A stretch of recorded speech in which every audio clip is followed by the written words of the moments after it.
বন্ধুরা, তেল পটল করব। তো তেল পটল আর করবো আটি দিয়ে, কাঁঠালে আটি দিয়ে আর পটল দিয়ে। যে পটল কাঁঠালে আটি ভাজা হচ্ছে। এবার পরিমাণ মতন হলুদ দিয়ে দিলাম, ছোটো চামচের হাফ চামচ। আর দিয়ে দেব লবণ, পরিমাণ মতন লবণ দিয়ে দিলাম। দিয়ে ভালো করে আটি ভেজে নেব। এই যে নেড়ে দিলাম বন্ধুরা, এবারে ভেজে নেব ভালো করে।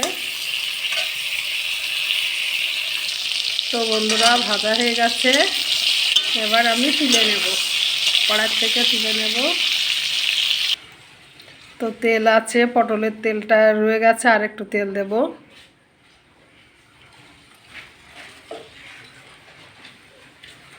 দিয়ে নেড়ে দেব, গরম হওয়া পর্যন্ত অপেক্ষা করব।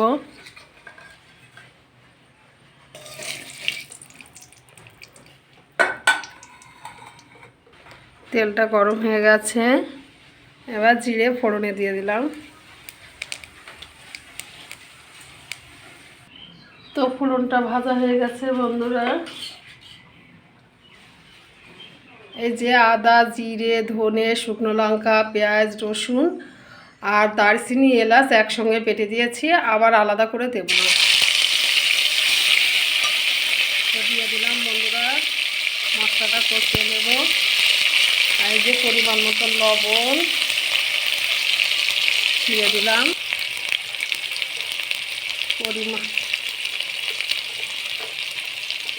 পরিমাণ মতন হলুদ দিয়ে দিলাম। দিয়ে মশলাটা ভালো করে কষিয়ে নেব। তো মশলাটা ভালো করে কষিয়ে নেব বন্ধুরা। মশলাটা ভালো করে কষানো হয়ে গেছে। আর যে পটলটা কাঁঠালে একটা ভেজে রেখেছিলাম সেটা দিয়ে দেব। দিয়ে এটা দিয়ে একটু ভালো করে কষিয়ে নেব।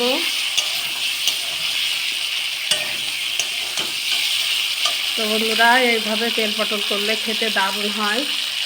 কাঁঠালের আটি দিয়ে এইভাবে পটল দিয়ে রান্না করে খাবে, তেল পটল করে কিংবা ডিম দিয়ে কাঁঠালের আটি পটল দিয়ে রান্না করে খাবে, সেটাও খেতে খুব সুন্দর হয়। তো কষানো হয়ে গেছে বন্ধুরা, দেখতেই পাচ্ছ তেল ছেড়ে দিয়েছে। এবার পরিমাণ মতন জল দিয়ে দেবে। এই যে পরিমাণ মতন জল।